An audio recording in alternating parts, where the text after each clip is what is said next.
अस्सलामुअलैकुम जी। तो dear students, कैसे हैं आप? ठीक है, मैं उम्मीद करता हूँ आप खैरियत से होंगे। डियर स्टूडेंट्स, आज के इस वीडियो लेक्चर में हम से 10th क्लास इंग्लिश का यूनिट नंबर 10 जिसका टॉपिक है अ वर्ल्ड विदाउट बुक्स, किताबों के बगैर दुनिया या किताबों से खाली दुनिया, इसकी एक्सरसाइज के जो क्वेश्चन आंसर्स हैं वो पढ़ेंगे। तो चलिए स्टार्ट करते हैं। पहला question, how does a book connect the reader and the writer? How does a book, किस तरह एक किताब कनेक्ट जोड़ती है द रीडर, कारी को, पढ़ने वाले को, एंड द राइटर, और लिखारी को। एक किताब एक कारी को और एक लिखारी को कैसे जोड़ती है? ये जोड़ने वाला काम बड़ा आसान है, ये सबसे मुश्किल काम है। चलें जी, देखते हैं इसका answer. The reader enters into the world created by the writer by reading a book. The reader जो कारी है, जो पढ़ने वाला है, कारी कहते हैं, कारी निकले किरात से, किरात, किरात का मतलब होता है रीड करना। जो कुरान पढ़ता है ना उसे कहते हैं कारी। कोई भी, हर शख्स जो किरात करता है ना, जो कुरान को पढ़ता है ऊपर से देख ही चाहे हो, तो उसे कारी कहते हैं, because he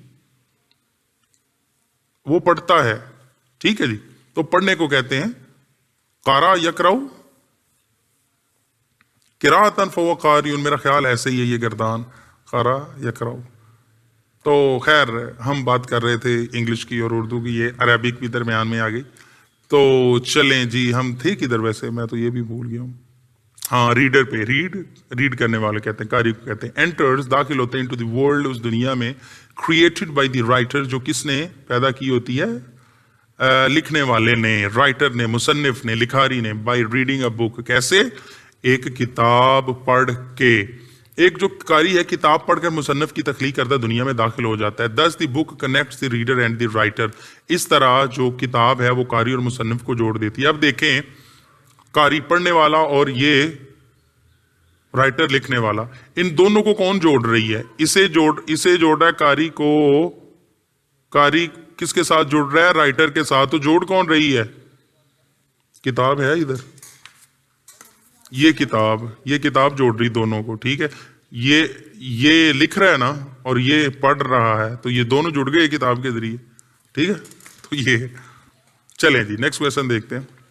in what way books are better than radio, TV and internet? In what way, किस लिहाज से बुक्स आर बेटर, किताबें ज्यादा बेहतर हैं, देन रेडियो से, टीवी से, इंटरनेट और इंटरनेट से? आजकल के स्टूडेंट्स तो हर 24 घंटे जनाब ये मोबाइल, ये सोशल मीडिया, ये ट्विटर, फेसबुक, पबजी और टबजी, पता नहीं कौन कौन सी गेम्स हैं, मतलब वो खेलते रहते हैं। बहरहाल, अब सोशल मीडिया को भी पॉजिटिव इस्तेमाल कर सकते हैं, ठीक है, और यूट्यूब पे जैसे ये लेक्चर्स आप देखते हैं तो ये भी पॉजिटिव यूज ही है। तो किताबें किस लिहाज से रेडियो, टीवी और इंटरनेट से बेहतर हैं? तो देखते हैं जी। Books are a source of comfort for us. Books are हैं अ सोर्स, एक जरिया, ऑफ कंफर्ट, अमन का, सुकून का, फरस हमारे लिए। बिसाइड्स, इसके अलावा, we can keep a book with us, हम अपने साथ एक किताब रख सकते हैं, फॉरएवर, हमेशा के लिए, एंड कैन रीड इट, और इसे पढ़ सकते हैं, व्हेन एवर, जब कभी, एंड वेयर एवर, और जहां कहीं भी लाइक, हम पसंद करते हैं। Radio, TV and internet, radio, television और internet, do not possess these qualities, उनके हाँ ये खूबियां नहीं हैं कि आप जब चाहें और जिधर चाहें उन्हें पढ़ लें। 10 books are better than radio, TV and internet, इसी वजह से किताबें जो हैं वो रेडियो, टीवी और इंटरनेट से ज्यादा बेहतर हैं। ये था इसका जवाब। आप अच्छे तरीके से इसे 5 से 10 मरतबा रीड करें, आपको याद हो जाएगा। नेक्स्ट देखते हैं, ये बहुत बहुत इंपॉर्टेंट क्वेश्चन है from the perspective of your annual paper of 2022। 2022 में एनुअल पेपर में ये क्वेश्चन लाजमी आना है, तो तैयारी कर लो। वो क्या कहते हैं पंजाबी में, बिला कर लो। चलें जी। It is a slow food in a world given over to fast food, explain. चलें जी, स्लो फूड कहते हैं आस्ता से पकने वाला खाना, मतलब जिसमें ज्यादा देर लगती है, सुस्त खुराक भी आप कह सकते हैं। और फास्ट फूड क्या होता है? फास्ट फूड, सर एक बर्गर दे दें, जिंगर बर्गर दे दें, पिज्जा दे दें, तो 5 मिनट से पहले आपके पास।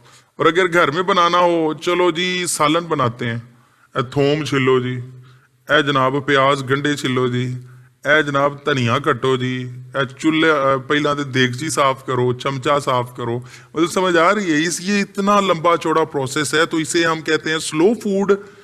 ठीक है, और फास्ट फूड क्या है? बर्गर वगैरह। और लिटरेरी वर्ल्ड में, मतलब लिखने लिखाने की टर्म में किताब लिखना क्या है, स्लो फूड है या फास्ट फूड? किताब लिखने में बहुत ज्यादा टाइम लगता है, बाज़ औक़ात दिन महीने साल भी लग जाते हैं, ठीक है, 6-6 7-7 महीने 3-3 4-4 साल लगते हैं।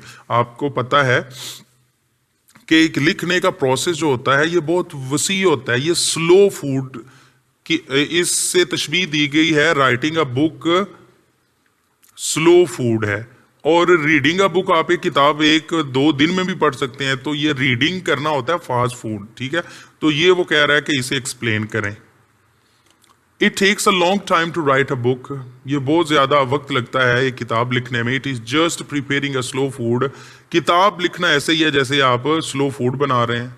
A reader studies, comprehends and enjoys this book at a fast speed, और एक जो कारी होता है वो मुताला करता है, कंप्रीहेंड समझता है, एंड इंजॉयज और लुत्फअंदोज होता है दिस बुक, इस किताब को, एट अ फास्ट स्पीड, बहुत तेज रफ्तार से ऐसे ऐसे पढ़ लेता है वो। This the author uses these terms to make this difference clear, ये जो मुसन्निफ है वो इन दोनों इस्तिलाहात को इस्तेमाल करता है ये फर्क वाजे करने के लिए, स्लो फूड और फास्ट फूड, स्लो फूड और फास्ट फूड। स्लो फूड क्या है, राइटिंग अ बुक, और फास्ट फूड क्या है, रीडिंग अ बुक, ठीक है जी। चलें नेक्स्ट देखते हैं। Why should people be given more opportunity to read books, why should people, क्यों लोगों को, बी गिवन देनी चाहिए या दी जानी चाहिए, मोर अपॉर्चुनिटी, ज्यादा मौका, टू रीड बुक्स, किताबें पढ़ने का, लोगों को किताबें पढ़ने का ज्यादा मौका क्यों दिया जाए। People should be given more opportunities, लोगों को ज्यादा मौका दिया जाना चाहिए, टू रीड बुक्स, किताबें पढ़ने का, because they are safe shelters, किताबें क्योंकि महफूज पनाहगाहें हैं, शेल्टर्स पनाहगाह, शेल्टर पनाहगाह है, सेफ महफूज, सस्टेनेंस ये क्या है, रिस्क है, एंड रोड्स फॉरवर्ड और आगे की सड़कें हैं। नेक्स्ट देखते हैं, which book has inspired you the most, why. Inspired you का मतलब होता है मुतासिर करना, जज्बा भरना, ठीक है जी। तो कौन सी बुक ने आपको सबसे ज्यादा मुतासिर किया है, तो आपने इसका जवाब देना है। तो देखते हैं जी। The Holy Quran has inspired me the most as it keeps us on the right path. Repeat कर देता हूं, The Holy Quran has inspired me the most as it keeps us on the right path. Quran पाक ने मुझे सबसे ज़्यादा मुतासिर किया क्योंकि ये हमें सही रास्ते पर रखता है जी। तो डियर स्टूडेंट्स, मैं उम्मीद करता हूँ कि आपको ये वीडियो लेक्चर बहुत अच्छे तरीके से अंडरस्टैंड करने में, कंप्रीहेंड करने में लुत्फ़ आया होगा और आपने इंजॉय किया होगा। अगर आपको मेरे इस यूट्यूब चैनल की वीडियोस पसंद आए तो काइंडली कमेंट्स लाजमी किया करें, अपनी राय का इजहार किया करें, और लाइक और सब्सक्राइब भी कर ही लिया करें, आपका क्या जाता है। Thanks for watching this video, अल्लाह हाफिज़, बाय बाय।